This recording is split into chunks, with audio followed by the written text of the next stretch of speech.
Comme dans un climat de ville morte, Douala est plongé dans la terreur depuis la proclamation des résultats de la présidentielle. Les stigmates des manifestations post-résultats sont encore visibles dans plusieurs quartiers de la cité économique.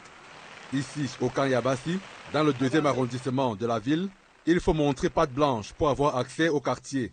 Les forces de défense et de sécurité en faction filtrent les entrées et les sorties.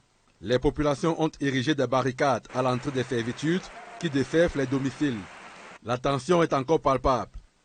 À un jet de pierre de là, au quartier Nouvelle, l'un des principaux foyers des manifestations qui ont eu lieu la veille, les riverains ressassent encore certainement ce qui s'est passé lundi.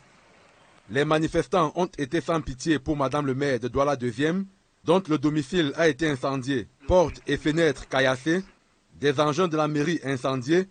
Le cercle municipal paie le lourd tribut de ces manifestations.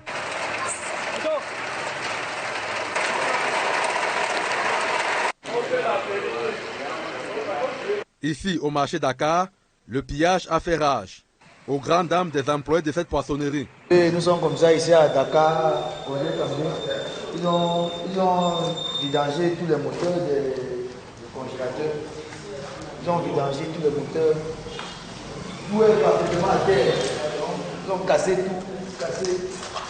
tout est à terre, il n'y a rien à récupérer ici.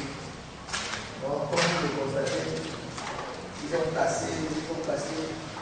Et ils ont fait 3 entrées. Ils ont cassé d'abord la première grille là-bas, la deuxième grille là-bas et la porte centrale.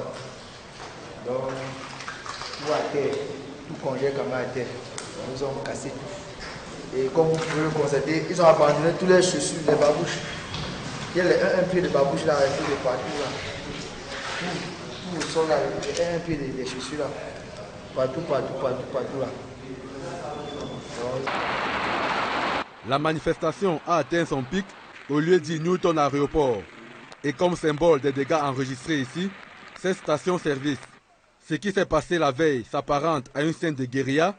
Les gendarmes rencontrés sur place disent qu'ils se sont crus au Texas. Rien à voir avec les manifestations politiques. Il s'agit là du grand banditisme à lâcher l'un d'eux. Autre lieu, autre dégâts enregistrés. Chez le village, ou encore en Trébi, dans le 3e arrondissement. Toujours avec le même constat, des matériaux divers brûlés sur la chaussée, routes barrées, garde-fous saccagés,